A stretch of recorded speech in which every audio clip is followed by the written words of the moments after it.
You're listening to The Voice of Russia in London. I'm Daniel Cinna.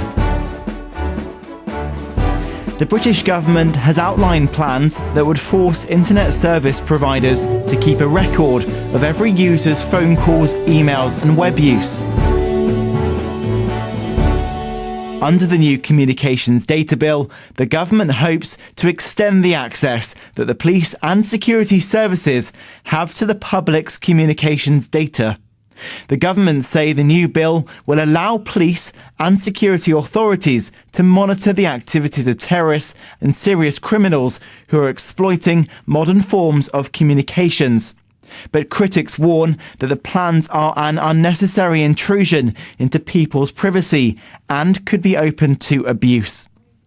Joining me to discuss the implications of the Communications Data Bill are Nick Pickles, the director of Big Brother Watch, a campaign group dedicated to defending civil liberties and protecting privacy.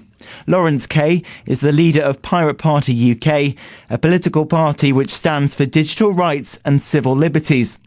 Annesley Abercorn is the British parliamentary advisor, and Gary Beutridge is from the Association of Chief Police Officers, and he's the organisation's lead on data communications. Gary Beutridge from the Association of Chief Police Officers, how crucial is it that you have access to this data? Well, I believe it's very crucial. Accessing data, communications data, is now a core part of any significant investigation. Indeed, I think every terrorist investigation in recent years has relied on that type of evidence. Criminals communicate using whatever communications means are available. Those communications methods have changed significantly in recent years. No longer do people just rely on hardline telephones or mobile telephones. Increasingly, people are using the internet through which to communicate. And I believe that as long as the police can access that information in a way that's necessary, justified and proportional, then we should have access to it in furtherance of criminal investigations. Nick Pickles, the director of Big Brother Watch, that's perfectly reasonable, isn't it? Well, if it was a fair representation of what's being proposed. I mean, firstly, this bill explicitly applies to things sent through the Royal Mail. It includes postcards. So the idea this is about new technology simply doesn't stand up to scrutiny. Secondly, if we look at international experience here in Germany, for example, their detection rate and their rate of solving crimes went down when they introduced their data retention laws. And indeed, they quite reasonably just demonstrated that the people you are trying to stop will use very easily available avoidance techniques. And so, as David Davis has said, the only people you catch are the innocent and the incompetent. Annesley Abercorn. I think the system we've got at the moment is not satisfactory, and we need a little bit more leeway that gives the police a bit more flexibility. For example, you have millions of people posting very hurtful, sometimes racially abusive comments on various blogs under a pseudonym. You get many occasions where the police actually try to find out who is behind such comments, and they have to go through so many hurdles in order to do so. It is very demoralising for the people that are being talked about, because they feel they can't do anything without being subjected to thousands of pounds worth of legal fees, going through the High Court to reveal IP addresses, and even then there is no guarantee of actually seeing who the perpetrator is. So I think that there has to be something to be done. I agree we shouldn't be talking about monitoring content of emails and going that far. I mean, that's something that we have to be careful not to restrict civil liberties. That's something we enjoy in this country, but we cannot possibly carry on with the situation we are in at the moment, where the internet hasn't got the same degree of accountability as the broadcast or print media, and that's what we should be aiming for. Laurence Kaye, the leader of Pirate Party UK, we need more accountability online. Well, what you've just been describing is actually nothing to do with the Communications Data Bill. There are provisions coming up in the Defamation Bill for the kind of situations that you're describing. But in fact, there are, with all the things that have been mentioned so far, perfectly reasonable powers, or at least powers which have some kind of oversight. What's being asked for in the Communications Data Bill is every bit as bad as we feared. It's intercepting information on websites visited. It's names of email and instant messaging contacts. It's social network friends, time, size and length of internet phone calls. Essentially, this bill makes us all suspects. Now, the way that we've been sold this bill is that that content is not going to be monitored. But anyone who knows anything about data will tell you that this is highly disingenuous. From web use, the authorities can make a picture of every website you visit, so where you shop, what papers you read, and whether you visit the website of your local place of worship. In short, anyone who spends any length of time online, that this can build up a picture of who you are and what you think. Now, if the intention is not to use this data, then the government should not be asking for it. Well, the thing is, the government say that a court warrant is going to be needed if police want to have access to the phone calls and emails, and only the authorities will be able to then see who, when, where and how, but not the content of it. Well, those warrants aren't court warrants. This, again, is something that's been quite disingenuous, is the government has come out with a concession saying that local authorities will require a judicial warrant. That's less than 1% of the current communications data. Everything else never goes before a judge. And on the issue of existing powers, right now, the police can tap into your internet connection and see everything you do without ever having to go before a court. As Lol said, this is about everyone being suspect. If there is reasonable grounds to investigate someone right now, we can tap your phones, we can follow you in the street, we can put hidden cameras in your house. It's not a lack of powers. This is indiscriminate surveillance. Well, I think. Go on, Annesley. Well, I just think that sometimes the reality of the situation can be very different to what it may sound like, and I think the reality is, I've been subject to all sorts of miscellaneous blogs in the past online, which I've tried to get taken down. Some with success, some with less success, and the reason why I have failed in the other cases because the police simply don't have the flexibility or the power to get behind the perpetrators instantly, quickly and affordably, and hopefully this will allow that to happen. Gary Beutridge from the Association of Chief Police Officers. As far as Nick and Loz are concerned, everyone is a suspect. Well, I would disagree with that. I would say that the most fundamental role of the police is guardianship, and that means looking after vulnerable people. So if in the course of an investigation we believe that there are people using communications methods for illicit purposes, whether that's child exploitation, robbery, kidnap, murder, etc., then as long as there is a sufficient justifiable process that is undertaken, which there currently is, these applications go through very senior police officers who look at a necessity test, they look at what is the reasoned approach for making this application, and then these applications are subsequently scrutinised by the Information Commissioner and then can be scrutinised in terms of legality and process in a court of law. As long as those threshold tests are met, then I believe there are sufficient safeguards. Absolutely, nobody would want to live in a tyranny, me included, and we have to be cognizant of human rights issues, but I believe the existing safeguards do provide that level of security, that level of assurance that what is being done properly and appropriately. The reality is there is a significant hole in the armoury of law enforcement to be able to take on sophisticated criminality who use ever-increasingly complex methods to communicate. And what we're asking for is just to maintain current capability in the face of changing technology. Laurence Kaye, leader of the Pirate Party UK. Of course, I agree entirely. That's the role of policing, is to be protecting the vulnerable. But also sometimes actually too much information is as big a problem as not enough information. It's actually, the type of data retention that we're talking about is, again, it's about wiretapping an entire nation. We've actually had. But the government say they need this. Yes, they say they need access. It's actually but it was really interesting because it's been we've had these kind of scaremongering pictures, these sound bites of it's an issue of life and death. Well, actually, what's being asked for is only useful in retrospect. This vast amount of data and how it's to be made in an intelligible form. We're really talking about life and death situations, I'm afraid this is actually just a kind of Jack Bauer type fantasy. fantasy of 24/7 real-time intelligence. And this is also simply not possible. And in fact is not what's being proposed either. So it simply is not fit for the purpose that it's being sold as. A reminder that you're listening to The Voice of Russia in London. I'm Daniel Cinna with today's discussion on the implications of the government's communications data bill.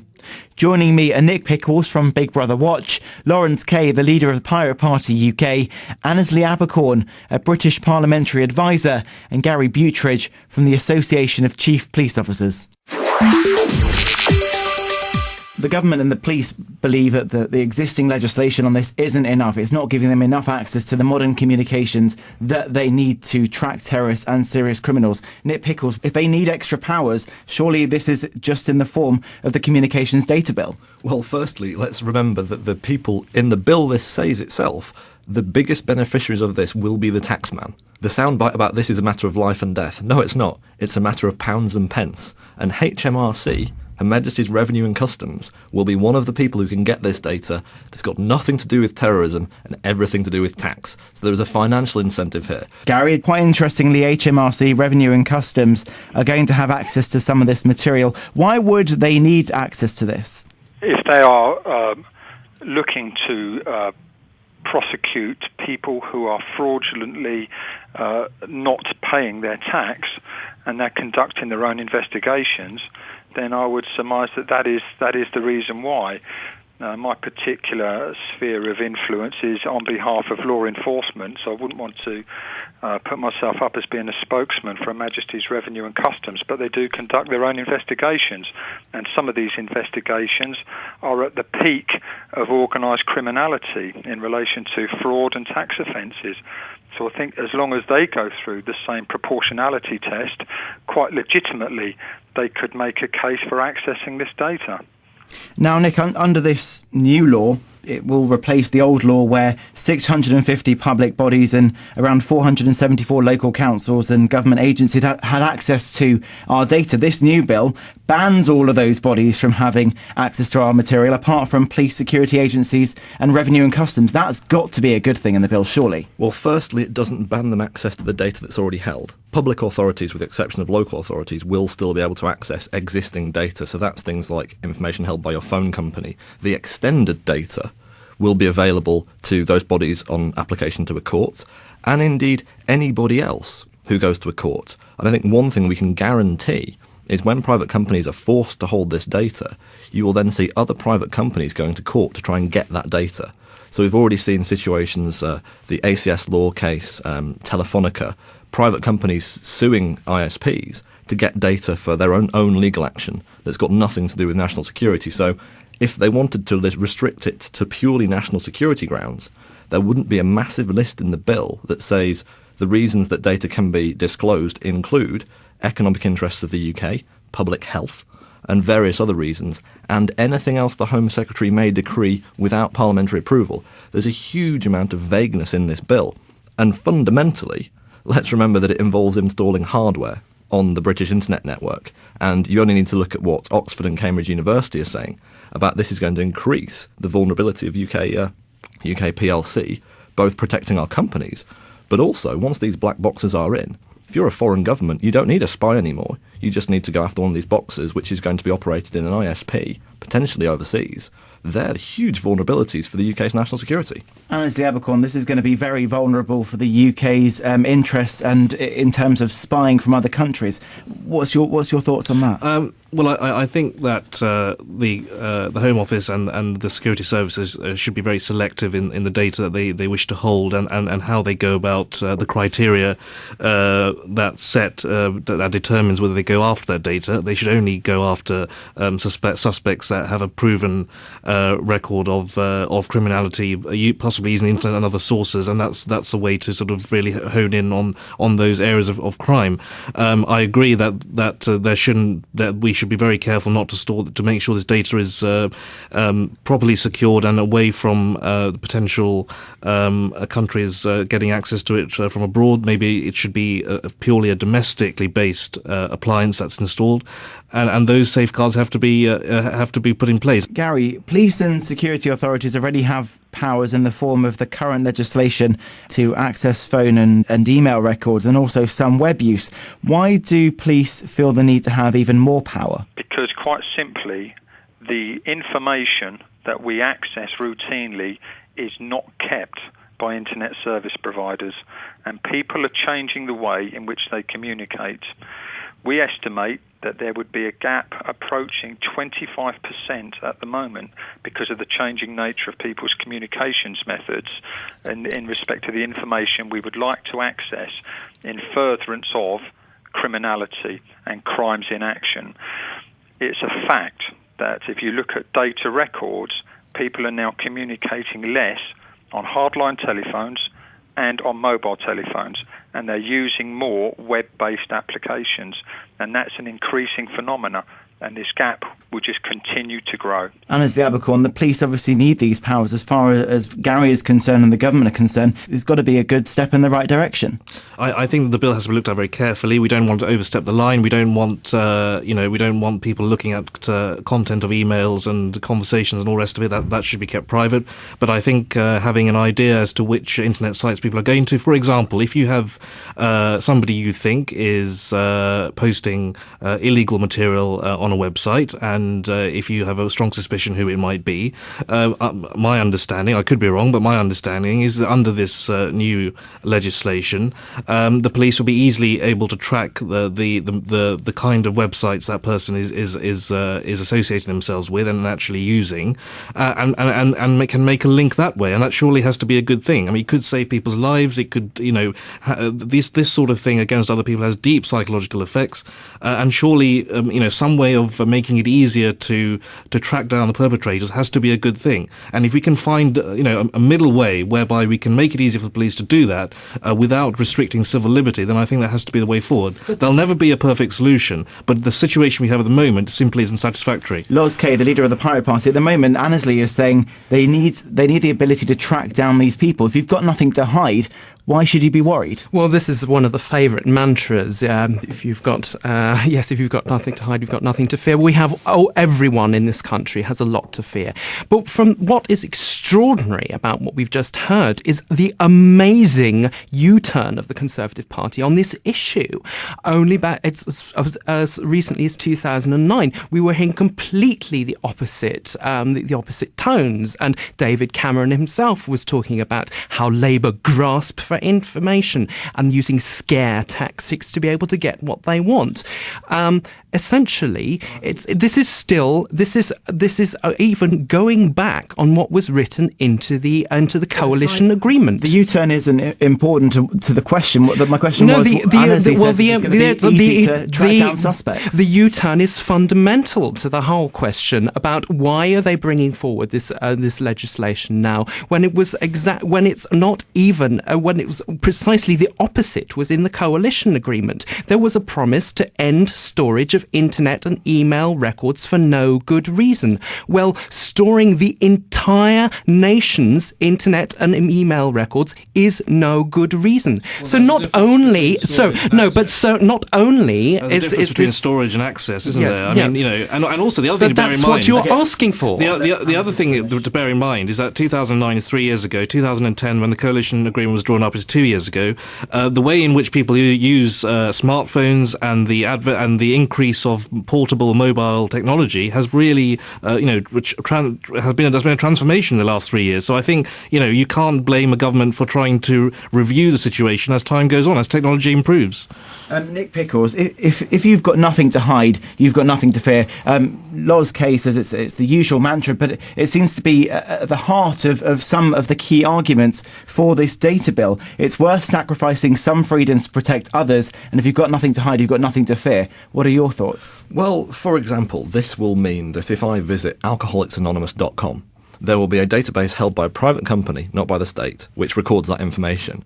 You don't need to know what I did on that website to infer something which you could then later use against me. So it would be paradise for people who want to blackmail people, because if you're ringing phone numbers which are known to be associated with escorts, this will kill whistleblowing dead. something else that needs to be discussed. But this is going to be kept separate. This is going to be kept by the internet service providers where they are. It's not going to be have access to anyone who wants to blackmail you. I can't access it and go, hey, Nick, I saw you want Alcoholics Anonymous, and I'm going to blackmail you about that. And so that was exactly what was said before phone hacking, about people's medical records and about the contents of communications on voicemails and about police databases. Several hundred staff have been disciplined in the past few years for misusing their access to databases. And in Germany, someone walked out of Deutsche Telekom with a DVD with several million people's website history on them, information explicitly stored because the state wanted it. So this is just a question of keeping that information safe then. It's not a question about whether we should have access to it. It's if we do have access to it, let's keep it safe. And I think it's very, very easy to say. I mean, look at HMRC. This was an organisation that put 23 million people's bank details in the post. Now, the idea that in this day and age there is any way to say when we hold data, it is without any risk whatsoever. And this is the one reason why Labour proposed a central database. It's much more secure. If GCHQ hold this information, it's much less likely to leak or be lost or be stolen. So that was one reason why the central database was proposed, was it eliminates risk. But I want to go back to a much more fundamental question, which is that no other democratic state in the world requires the conversations that we have to be recorded. So right now, this bill says if I make a phone call, if I send someone an email, if I visit a website, if I send someone a Facebook message, it must be recorded who I have spoken to. My understanding is they're not going to actually record the content of conversations. And this is where one of the big questions has to be asked is if I send an encrypted email, you can't tell the difference between what is content and what is header. You have to store the whole thing, or you have to break that email's encryption. And right now, I tell you what, if you use online banking, or if you use secure communications to protect your company's intellectual property, this should really worry you because it will break a very, very important part of the internet's backbone for security, which is HTTPS encryption, which is something we use every day to make sure people can't steal our credit card details. A reminder that you're listening to The Voice of Russia in London. I'm Daniel Cinna with today's discussion on the implications of the government's communications data bill. Joining me are Nick Pickles from Big Brother Watch, Laurence Kaye, the leader of the Pirate Party UK, Annesley Abercorn, a British parliamentary advisor, and Gary Beutridge from the Association of Chief Police Officers.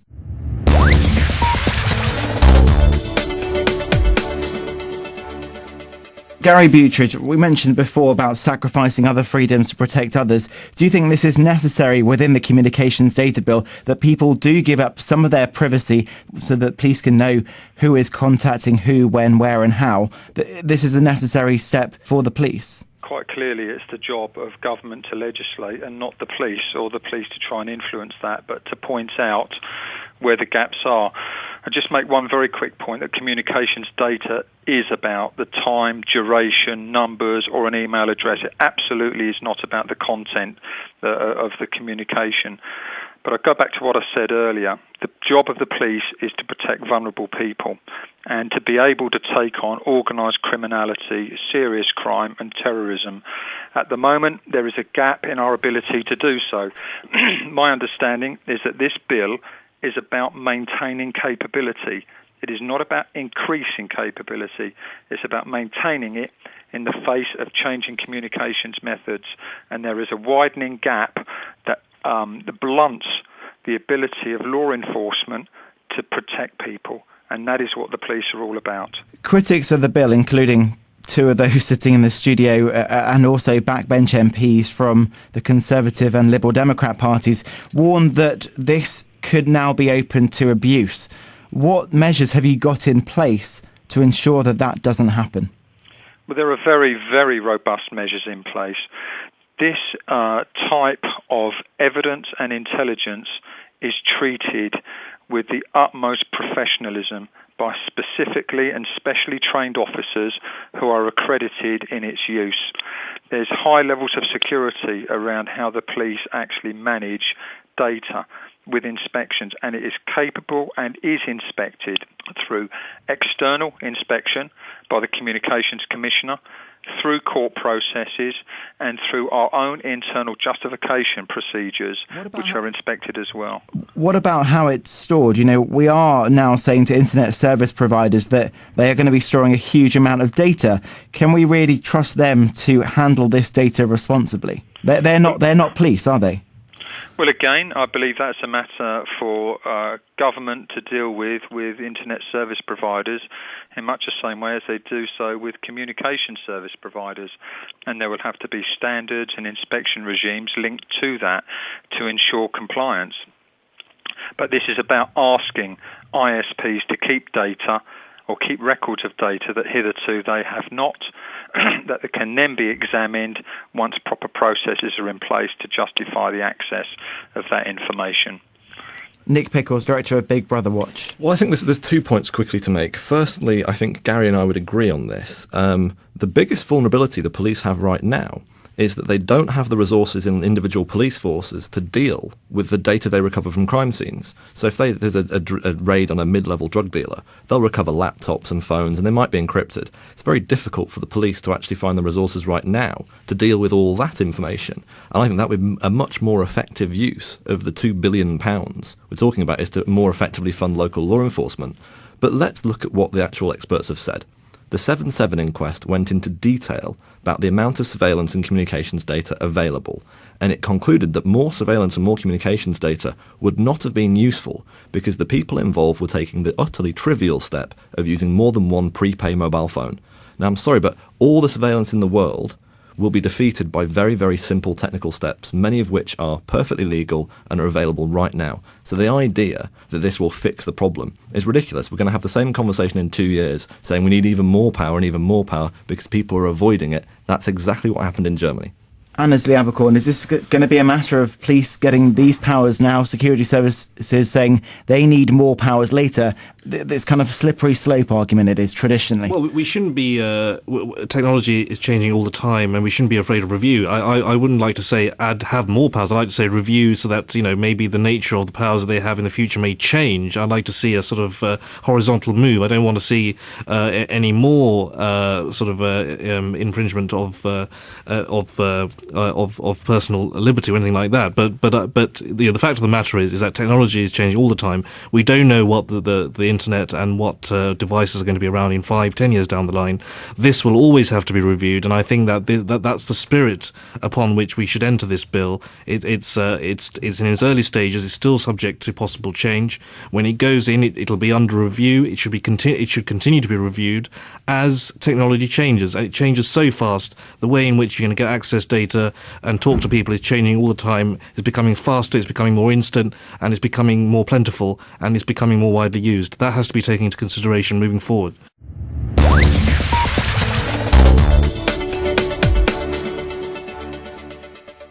Well, unfortunately, we're out of time. Thanks to all of my guests. Nick Pickles, the director of Big Brother Watch, a campaign group dedicated to defending civil liberties and protecting privacy. Laurence Kaye is the leader of Pirate Party UK, a political party which stands for digital rights and civil liberties. Annesley Abercorn is a British parliamentary advisor, and Gary Beutridge is from the Association of Chief Police Officers, and he's the organisation's lead on data communications.